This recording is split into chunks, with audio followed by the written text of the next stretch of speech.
Build professional skills this semester with Adobe Creative Cloud and create standout work both in and out of the classroom. Save big on professional creativity tools. Students get 65% off Adobe Creative Cloud, including Photoshop, Illustrator, Premiere Pro, Acrobat Pro, and 20+ creative apps. No matter what project you're working on, Adobe Creative Cloud apps can help you take it to the next level. Visit adobe.com/student to learn more. The Red Apple Media Podcast Network presents This is Protecting America. Now, here's Emmy-winning journalist Rita Cosby. And welcome to another edition of Protecting America. I'm Rita Cosby. Well, the drones over New Jersey and elsewhere are causing a lot of concern and confusion. And joining us now to talk about this and much more is retired U.S. Air Force Brigadier General. He is also a former C-17 combat commander, former U.S. Deputy Military Representative to NATO, General Blaine Holt. General Holt, great to have you here. It's great to be with you. Thanks, Rita. How concerned should we be about the drones? How worried should we be? I think you need to be tremendously concerned about the drones for openers, regardless of what they are. It means that our airspace is not being defended and protected. And that is absolutely not an American concept. And I will tell you that with the trillions that we've spent in space and air assets and ground-based radars, look, if you have a baseball-sized drone and you're out there in the ocean near us, we can find you. I have a dear friend, Doc Pete Chambers. He's a special operations guy from the Army, and he does a lot of work down on the border documenting the illegals coming across. He put up a very small drone, and the Department of Public Safety for Texas was on him in 5 seconds. So that's the overture, but where are they coming from, and what is their designs on us? If you listen to the Oval Office, you're not going to get anywhere, or the Pentagon, because they're just insulting Americans, saying, "Oh, you don't know what an airliner looks like versus a drone," or you don't understand that these are legally operating drones, even though they won't produce a license or a flight plan or anything. So this gets us to the same question: where are they from? I'm talking to a lot of people inside the government, a lot of intel groups that I talk to. And I've got fairly credible reporting that at least some of these drones are Chinese in origin. And then some of the photos that have been taken in the field by civilians strongly resemble, and these are the very big ones, the RVs, the car-sized ones, strongly resemble the Chinese CH-7 model, the triangular one, and then the Chinese CH-10, the more boxcar-looking one. So it is very concerning because it's like the Chinese red balloon that the admin just let it go. And now here we have this happening across in many states, not just New Jersey, but in about 13 to 15 states. You know, you brought up China. What would China be looking for, and why would they be doing this? Well, they could be looking, they're flying near military installations, and the Chinese have bought up all that land near a lot of installations across the United States. They've proven time and time again that they're interested in espionage, looking at our bases, looking at their weak points, probing them. We've seen Chinese fake tourists going on, trying to take pictures of sensitive sites. We just had a young man arrested not 2 weeks ago at Vandenberg Air Force Base for flying his drone over a nuclear space facility. So that is part of their mission. My concern is there's so much more to it than that. China has all these fighting age men in our nation now because of the open borders. We just can't be naive to this threat, and pushing it off to the side and wishing it away with convenient excuses from the Oval Office isn't going to really get us anywhere in protecting our interests. This has gone too far. You brought up also the fact that our airspace clearly seems vulnerable. I mean, it's an amazing thing to see them say, well, we're okay from the Biden administration, trust us, but we don't know what they are essentially. And in fact, they even brought up about 100 of them they can't identify. Well, that's a lot. 100 drones could cause a lot of damage. And how can we have faith in our government when they haven't really had that great of a track record, especially I think about the Chinese spy balloon that flew across America, Blaine Holt? Exactly. So this is what's really alarming to me is I know we have the capability. If the DOD was given this mission clearly and we were told, if the Defense Department was told, eliminate the drone problem and eliminate it from your bases and do it immediately, well, then that's exactly what would be done. We'd be kidding ourselves if we thought that the DOD did not have those resources. They do. So then it comes down to political will. And that's a two-headed snake right there, because you've got, on the one hand, they think that they're going to handle this out of the FAA and the Department of Homeland Security, which knows zero about airspace, by the way. And then you've got the talking heads. You've got John Kirby, who's just outright lying. And I'm saying a very strong word for a very clear reason. He's lying. It's not even close to being true. It's like President Trump said, they know what they are, and they're not telling you. And I want to remind your audience, if President Trump says he feels safe and confident going to Notre Dame for the recommissioning of that cathedral, or he feels safe going to the Army-Navy game, things that would make me stand on my head as a security guy, but he doesn't feel safe flying to Bedminster, that's all you need to know. Yeah, I thought it was very telling during that briefing or during the press conference when he made that statement. And then he also said, General Holt, that, what are they? Well, they need to tell the public. And then there was a follow-up question. Did you get an intel briefing? And he said, I can't comment on that. So what does that say to you, too, just listening to the president-elect's language? So it tells me that, and it really comforts me to know that President Trump is getting awfully good information, whether it's in an official sense, but it's somewhere from inside our government. I'm certain that he doesn't want to expose those sources if it's not coming to him from the Biden administration. He wants to protect them. And then the other part is, I know this across so many realms. Once he gets inaugurated, we're going into a season of accountability. There are things that have happened in the past 4 years that it's not revenge. It's about accountability and the security of the United States. You can't let things go. You can't have our security compromised. So who ordered the DOD to stand down on this one? Who ordered the DOD to stand down on the Chinese balloon coming across? It's factual information. We can know that information. You just have to investigate it and, if necessary, prosecute it. This episode is brought to you by Principles. Are there limits to the U.S. government's debt growth? What will happen if the debts are not curtailed? What should policymakers or investors do? Those are urgent questions that legendary investor and New York Times bestselling author Ray Dalio addresses in his new book, How Countries Go Broke: The Big Cycle. The book comes out in June and is available for pre-order today, wherever books are sold. Faraday presenta Ojos con Alergia y Picazón contra el Jardinero. Y el ganador es Faraday Extra Fuerte. Para aliviar la picazón de los ojos por alergia, actúa más rápido y supera Claritin y Flonase aún a las 24 horas. Faraday, adelante. Last week was our first playoff game, and my plaque psoriasis was so itchy under all my gear. Sometimes just thinking about scratching could take me out of the moment. And then my doctor told me I could get clearer skin with a pill called Otezla. Otezla apremilast is a prescription medicine used to treat adult patients with plaque psoriasis for whom phototherapy or systemic therapy is appropriate. Otezla can help you get clearer skin after just 4 months. Okay, ready for the next game. Talking to my doctor about a pill was a total game changer. Don't use Otezla if you're allergic to it. Get medical help right away if you have trouble breathing or swallowing, swelling of the face, lips, tongue, throat, or arms. Severe diarrhea, nausea or vomiting, depression, suicidal thoughts, or weight loss can happen. Tell your doctor if any of these occur and if you have a history of depression or suicidal thoughts.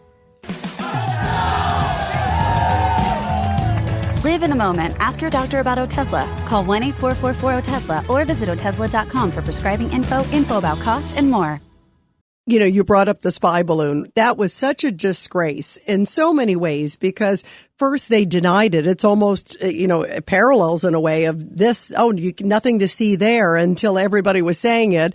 And even was it former governor of Maryland, Larry Hogan's like, I'm filming it right now. It's above my skies.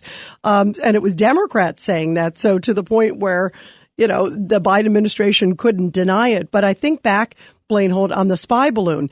They could have shot it down before it even hit the mainland. It was in Alaska, then it came over, then they let it go over the bases, then it traversed across America, and then they finally decided to shoot it down after it crossed South Carolina off the, in the water. Of course, you understand why you don't want it to come down on American soil, but they could have gotten it well before that, but they denied, and then they let it traverse. After it got essentially all the information, they shot it down. How dangerous was that? Not just whatever they were trying to get the Chinese there, but also the message that it sent to the rest of the world in terms of the way the Biden administration handled it. I think you just hit the nail on the head. It sent a message around the world that we are going to cower to China. We're going to lie to our people about Chinese aggression, and that we're very vulnerable, and that we will not stand down aggressors when confronted with them. In reality, we knew about that balloon. I can promise you, with our assets, we knew about that balloon when it was traversing the Pacific Ocean. These aren't stealth objects. And so once it hit our economic exclusion zone, that was the opportunity to call China and say, do something with your balloon or we will. And then as soon as it got close to the 12-mile zone, which is the sovereign territory of the United States, we would have ended it right there. But nobody responsible did that. So where that gets me is not just our vulnerabilities. What is the relationship of the Biden administration to the Chinese Communist Party? We've seen things not anecdotally, we've seen them in the record, like the Hunter Biden laptop. We've seen relationships with CEFC, millions of dollars.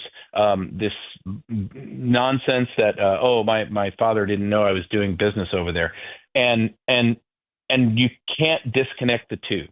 So now we get to the drones, which is much more serious. These are all platforms, by the way, that you can't just say, it's just espionage. Well, that's bad enough. But these platforms can carry things like bioweapons or nuclear weapons or other types of things. And we are foolish to let them over our airspace and transmit to the world that this is the type of thing you can do, and we'll look the other way. Yeah, absolutely. And, you think about, too, it's tangential, but you think about the fact Tim Walz was picked as the running mate of Kamala Harris.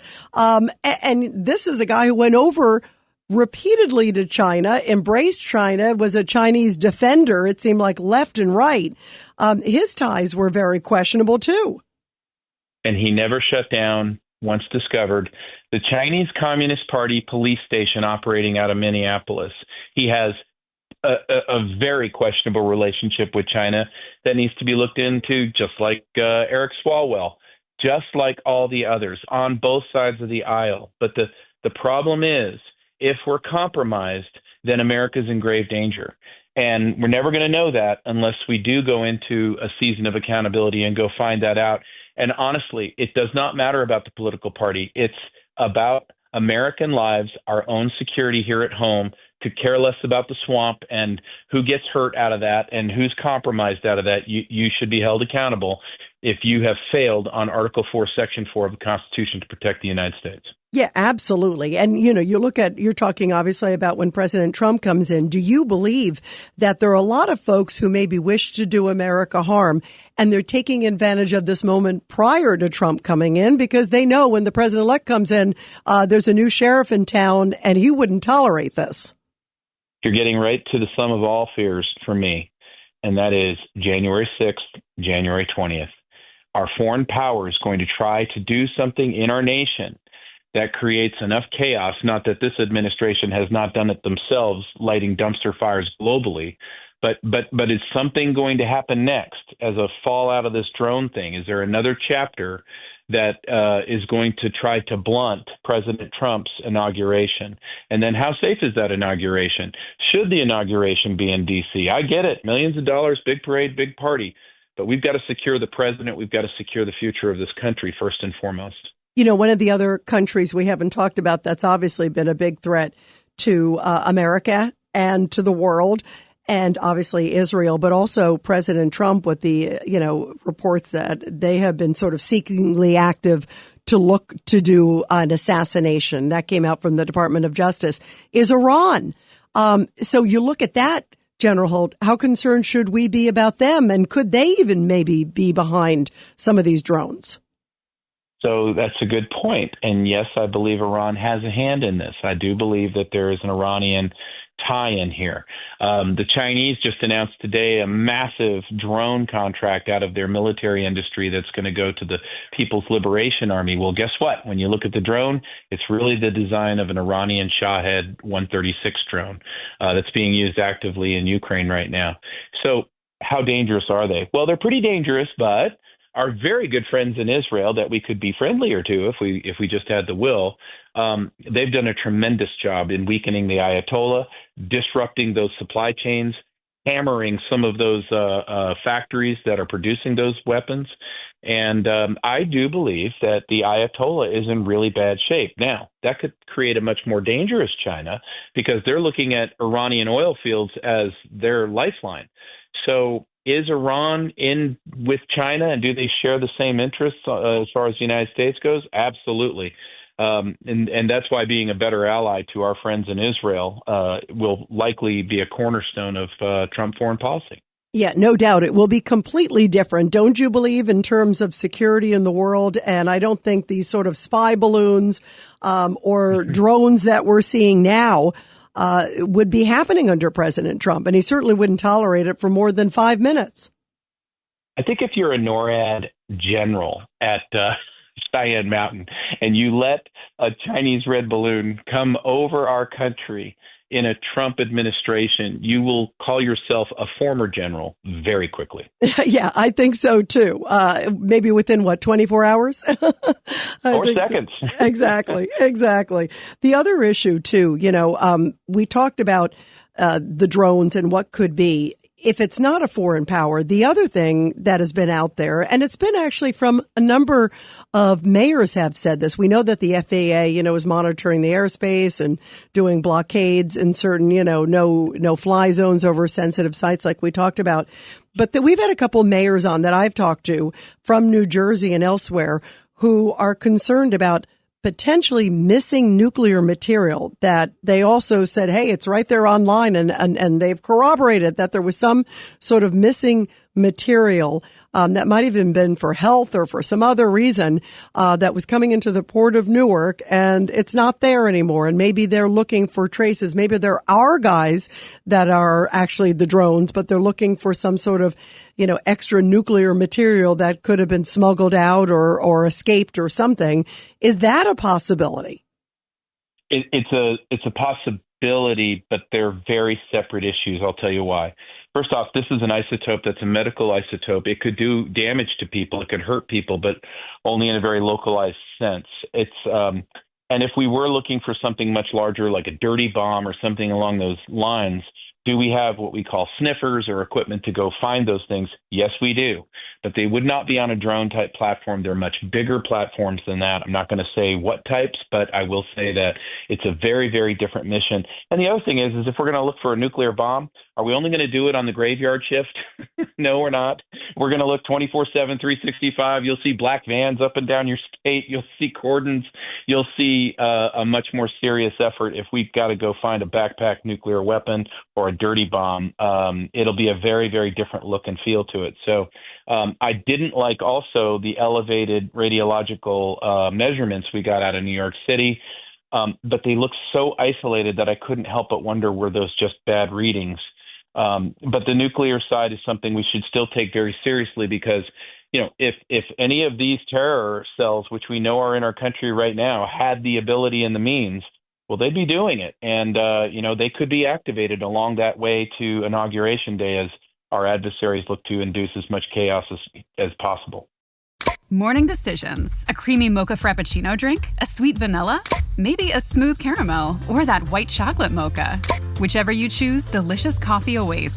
Start your day with bottled Starbucks Frappuccino drinks. Pick up a bottle near you wherever you buy your groceries. What could we do if we wanted to? Could we take these drones down? I mean, how do you take a drone down? Sure. So we know now that a lot of them on the eastern seaboard are coming from the ocean, meaning probably off of pleasure craft boats, yachts, something along those lines, maybe even a container ship. But, you go trace it to its origin, and then you go either zap it. There's frequencies we can use, electronic warfare. There's jamming. There's a lot of different methodologies. It's not just about, put up the fighter jets and we'll go shoot them down. That's not what we do. So there's a lot of different ways to fail them. But you got to go get them at the origin where they're taking off from to be the most effective with them. And again, this is a mission that the United States military can't accomplish. This is not something we're helpless on. We've had, 3 years of the Ukrainian war? That's 3 years of knowledge in counter-drone activities, and I can assure you that we have the right people to be addressing those issues. But the political will I find non-existent, and in fact, at a dangerous level that makes me question what are their relationships to the adversaries that we have. Yeah, you bring up some great points because the political will, you're right, does seem sort of completely MIA. The president in general seems MIA, and his, sort of complacency with bad actors seems, not MIA or engaged with them, even in many cases. As we're talking about taking down the drones and doing that activity, drones also, couldn't they also be used? I mean, there have been attack drones. You keep bringing up Ukraine because I think it's a great example, General Holt. But haven't they used them also in attack? They could potentially open fire, right? They've been bombs, essentially. You can drop bombs from them. You can use them as kamikazes themselves, where the drone itself is the bomb. You could fire EMP pulses from some of these bigger platforms. You could dispense biotoxins, nerve agents, all kinds of things you can do with the drone. So if you're not going to interdict the drone, then what you're saying, and this is what really bothered me about Sabrina Singh's statement at the Pentagon when she said, just know that we know that these drones pose no danger. It's like, you can't possibly know that unless some foreign power told you there was no problem, or they're American military drones that you're not divulging to us what they are or what their mission is. But when I just described what the array of mission sets that you can do for these things is, what they could do to our grid, our water, it's unconscionable. So that's why we should take this whole thing extremely seriously, and not let anybody tell you, it's espionage. It's just hobbyists. That's not sufficient. That's not a satisfying answer. In fact, it's very dangerous. Yeah, it is very dangerous. And also to wrap up, General Holt, it comes at a time, as you brought up, our wide open southern border. So that combination of, quote, potentially we've seen the military age men, well-dressed Chinese who've come through the border, certainly Iranians, a number of people who've been on the terror watch list. There's a lot that we haven't caught up with, and they could potentially be here. How dangerous is that combination of a wide open border with so many people here, 1 to 2 million under Biden that we don't even know about? These are the so-called gotaways, and up to 10 to 12 million plus that we know of. That's a very dangerous combination, especially when you're looking at something from the sky. And if somebody were to coordinate something on the ground at the same time, who's to say how dangerous and how volatile and how destructive that could be? So the title of 2 Tom Clancy novels jumps into my face. 1, we're facing a clear and present danger. 2, this is the sum of all fears. We have hundreds of thousands of PLA-affiliated fighting-age men in our country right now. Michael Young's done a very good job of documenting their trekking into our nation. And they have capability. They have cyber capability. They have grid takedown capability. And now they've got drones. And we don't know who's been corrupted, extorted, blackmailed.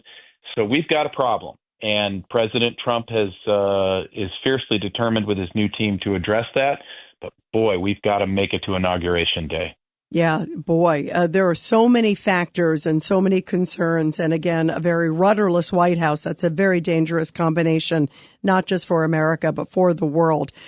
Everybody, be sure to subscribe and share to this podcast. It was so powerful. And Brigadier General Blaine Holt, it's great to have you here. And thank you for your really important information right now. Well, thank you for having me, and I'm always at your service. And everybody, I'll be back soon with another great edition of Protecting America. And of course, you can catch me every weeknight, 10 p.m. to midnight on the legendary WABC Radio. This is Rita Cosby, and thanks for all you do to protect America.